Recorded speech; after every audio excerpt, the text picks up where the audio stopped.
Welcome back to Women of Worth, the podcast where we talk about the real challenges women face every day and how to rise above them. Today, we're diving into something that so many women feel but struggle to put into words. The mental load.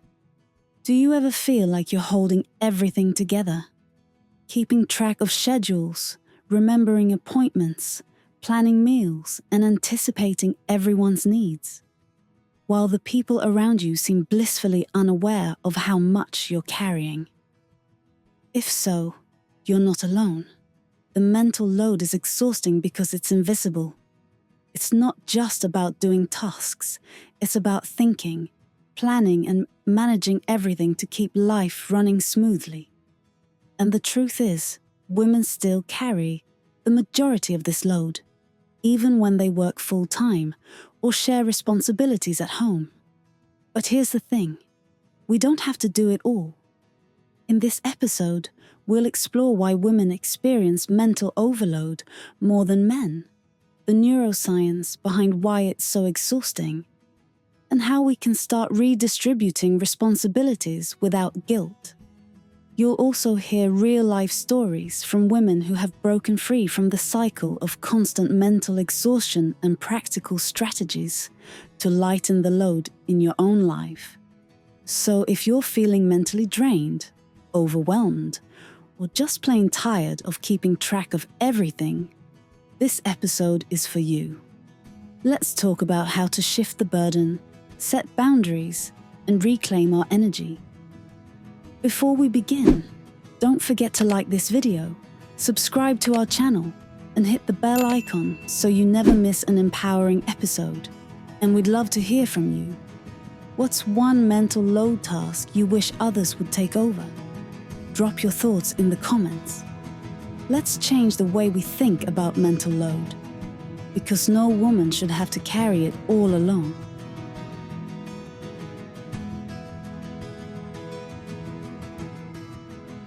Okay, so have you ever had that feeling where like you finally hit the pillow at the end of the day and you were just mentally wiped, but everyone else around you seems like they're totally relaxed? Yeah. That's what we're diving deep into today, that feeling, that experience. We're calling it the mental load, that an invisible weight that so many women carry. It really is more than just doing the dishes or like folding the laundry. Yeah, it's not just the tasks themselves. No, it's the constant thinking, planning, and anticipation that goes into keeping life running smoothly. You know, I've even heard it described as like being a project manager for your entire life. Oh, yeah. But without the paycheck. Exactly. And that's what we're talking about, women and mental load, why we're tired, and how to change it. And in this deep dive, we'll explore why women often shoulder more of this burden, the science behind that fatigue, and what we can actually do to like make a change. So whether you're a woman who's feeling this yourself or someone who wants to understand and support the women in your life, this deep dive is for you. I think to get started, let's unpack this term mental load a bit. Yeah. I think of it as the behind-the-scenes work, the invisible labor that often goes unnoticed. Right. You know, think about making dinner.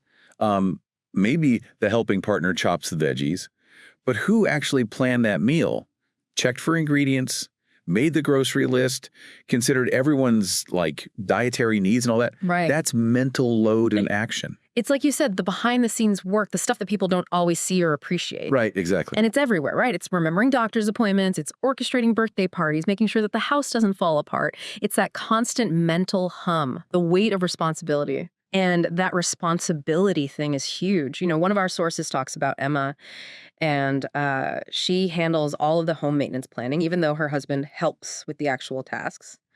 But the responsibility, the burden of making sure it gets done falls squarely on her shoulders. Right. It's that feeling of being the one who ultimately has to make sure it happens. Yes. It's a classic example of that invisible work problem.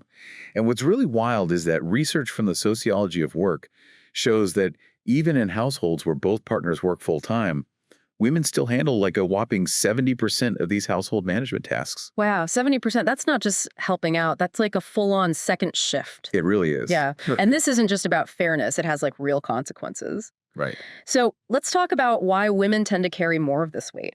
Yeah, that's a great question. The sources point to some really interesting scientific and societal reasons. One thing that really caught my eye was the research suggesting that women's brains might actually be wired for multitasking. Oh, yeah, for sure. There's this study in the Proceedings of the National Academy of Sciences that found higher connectivity between brain hemispheres in women. And some scientists think that this could be linked to like their ability to juggle multiple tasks at once. I mean, it's so fascinating because it's like, oh, so maybe it's not just a stereotype. There could be like a biological basis for this. Exactly, exactly. Yeah. But of course, that's not the whole story. Like you said, societal expectations play a huge role too. Right. Yeah, we're conditioned from a young age. Yeah. Girls are often praised for being organized and thoughtful, while boys are encouraged to focus on, their individual achievements. It's almost like we're groomed for this mental load from day one. Yeah. And then those expectations just like carry over into adulthood where women are often expected to like be the emotional managers of relationships, make sure everyone's happy, anticipating needs, smoothing over conflicts. I mean, it's a lot of unseen emotional labor. It really is. And one of the sources actually talks about Sophie. She's a working mom who handles all of the school-related responsibilities, while her husband only helps when he's asked. And I bet even then it's with that just tell me what to do attitude. Oh, yeah, exactly. It is. It's like managing another child on top of everything else. And this constant mental and emotional juggling act, I mean, it has to take a real toll. Oh, it absolutely does. All of that mental effort translates into chronic stress. Elevated cortisol levels, which can increase the risk of anxiety and depression. Right. And there's another story in one of the sources, Lisa, and she manages her job, her kids, and her elderly mother's care. Oh, wow. It's no wonder she's stressed, but her husband just asks her, why are you so stressed? Oh, gosh. He seems totally oblivious to the invisible weight she's carrying. It's heartbreaking, and it just highlights how this lack of awareness can lead to so much tension and resentment in relationships. Yeah, for sure. And the impact goes beyond our feelings. I mean, this constant mental overdrive, it can lead to this thing called decision fatigue, where our brains just get fried from making too many choices. Oh, tell me about it. Right.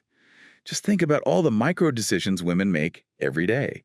It's like what to buy at the store, how to respond to that emotional text message, what to pack in everybody's lunches. It's relentless. It is. So it's no wonder that we feel so drained. And I was reading some research from the University of Texas, and they actually found that making too many decisions can lead to a 40% drop in cognitive function. Whoa. That's huge. Yeah, that is huge. So it's not just about feeling tired. It's about our brains literally working less efficiently. Right.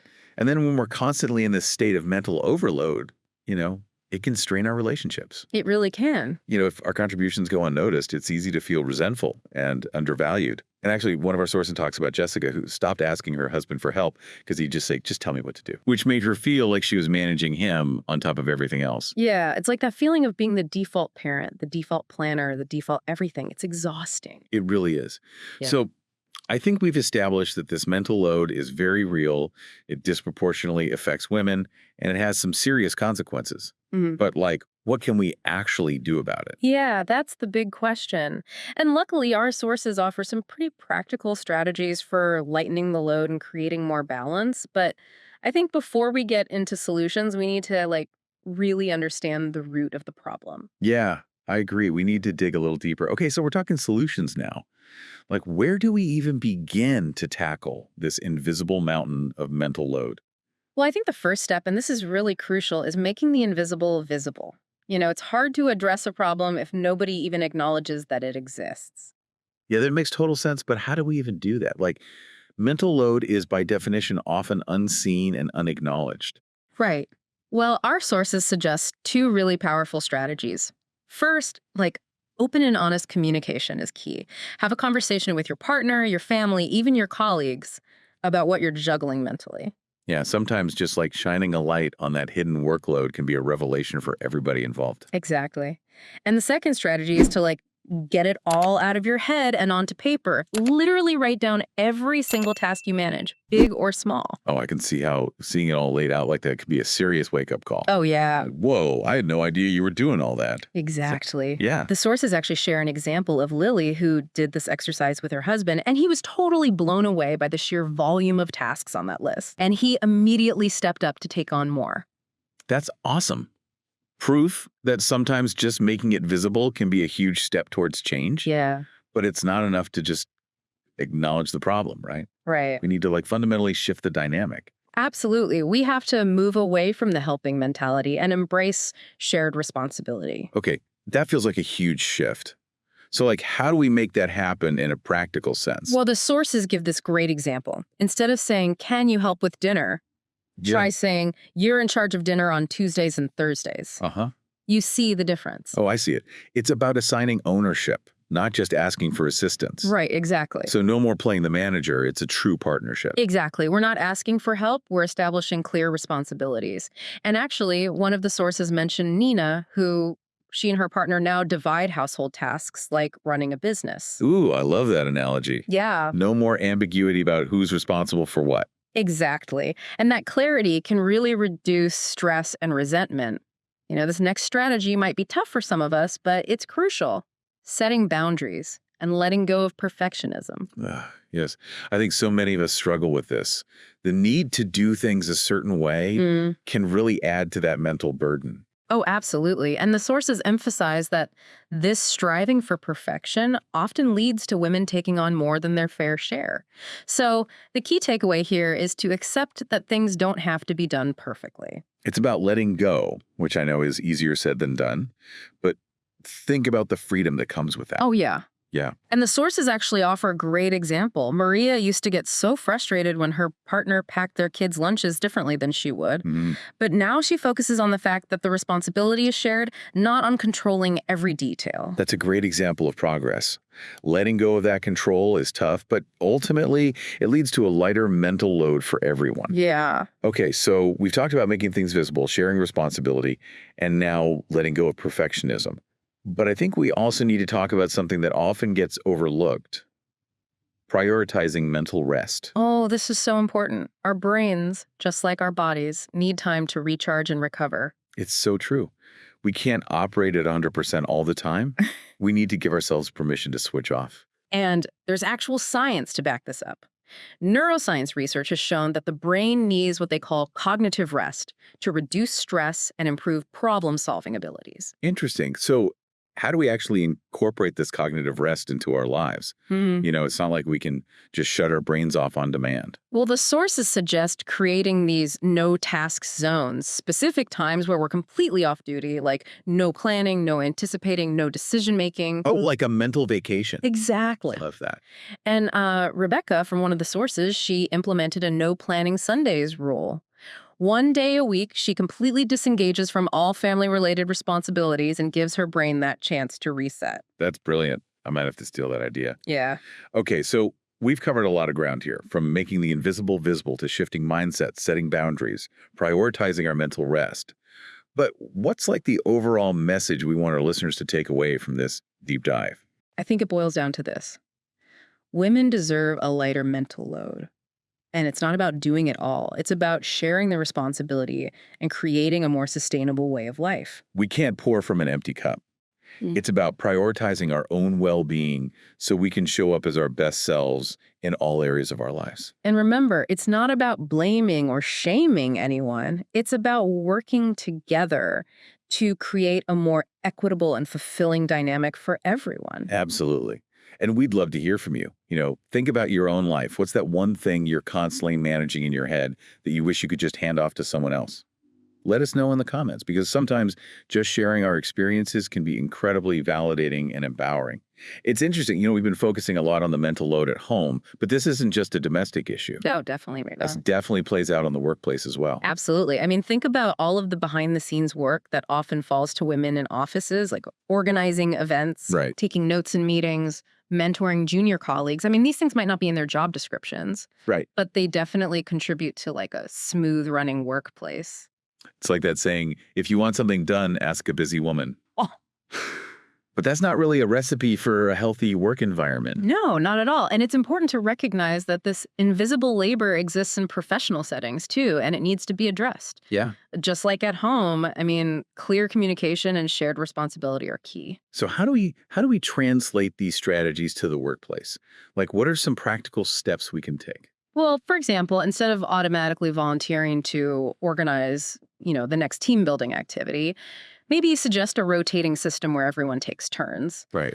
Or, advocate for more formal recognition and delegation of these often invisible tasks. I like that. It's about shifting the culture and the expectations, make sure everyone understands that these contributions are valuable Yeah.